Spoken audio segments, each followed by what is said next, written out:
एक 26 वर्षीय युवा मरीज 20 दिनों से अधिक समय से बार बार उल्टी और पेट दर्द के साथ सर गंगाराम अस्पताल की इमरजेंसी में आया। वो कुछ भी खा नहीं पा रहा था। ओपीडी में वरिष्ठ सलाहकार डॉक्टर तरुण मित्तल ने उनका इलाज किया। मरीज के रिश्तेदारों ने पिछले कुछ हफ्तों से मरीज द्वारा सिक्के और चुंबक खाने का इतिहास बताया और परिजनों ने बताया कि मरीज मनोरोगी है और उसका इलाज चल रहा था। रिश्तेदारों के पास उनके पेट का एक एक्सरे था जिसमें सिक्कों और चुंबकों के आकार के साथ पेट में रेडियो अपारदर्शी छाया दिखाई दे रही थी। उनके पेट का सीटी स्कैन किया गया जिसमें सिक्कों और चुंबक के भारी बोझ के कारण आंत में रुकावट देखी गई। मरीज तुरंत सर्जरी के लिए तैयार हो गया और तुरंत डॉक्टरों की टीम को गठित किया गया जिसमें शामिल डॉक्टर तरुण मित्तल, डॉक्टर आशीष डे और डॉक्टर अनमोल आहूजा कंसल्टेंट्स, डॉक्टर विक्रम सिंह नैदानिक सहायक, डॉक्टर तनुश्री और डॉक्टर कार्तिक जिन्होंने इस मामले को संभाला।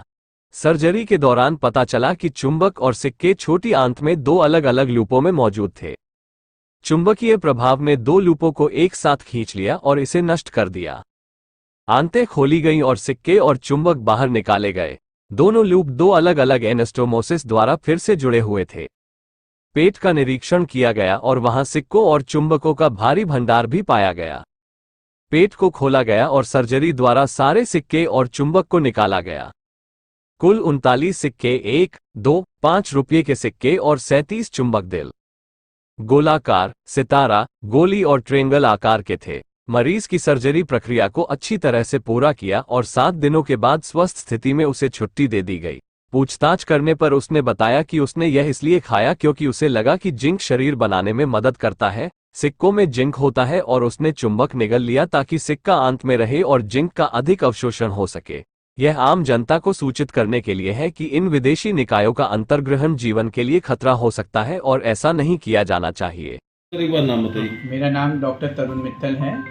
मैं सीनियर कंसल्टेंट हूँ। मैं लेप्रोस्कोपिक एंड ओबेसिटी सर्जन हूँ गंगाराम हॉस्पिटल में। मैं यहाँ पर 17 साल हो गए हैं काम करते हुए। और हाँ, गंगाराम एक बहुत पुराना अस्पताल है और बहुत ट्रस्ट है लोगों को। पूरे हिंदुस्तान से हर जगह से पेशेंट्स आते हैं।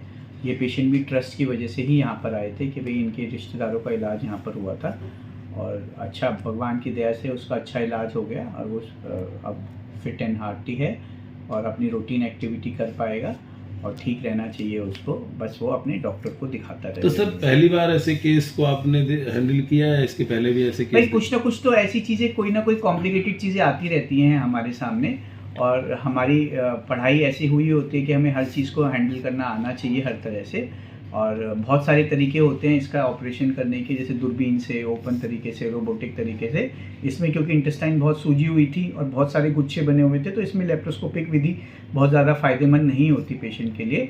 तो इसको हमने ओपन विधि से ही किया और रिजल्ट ठीक रहा। क्या क्या हुआ था? कितने मैग्नेट और कॉइन निकले थे? 39 मैग्नेट थे, कॉइन्स थे और 37 मैग्नेट्स थे। तो अभी कैसी है स्थिति? बहुत बढ़िया है, घर पे है, अच्छे से खा पी रहा है, कोई प्रॉब्लम नहीं है, चल फिर रहा है और अब कुछ दिन में उसके टाके कट जाएंगे, फिर वो हमारी तरफ से बिल्कुल फ्री होगा जो करना चाहेगा। ठीक। दिल्ली से इंडिया 1 टीवी के लिए योगिता शर्मा की रिपोर्ट।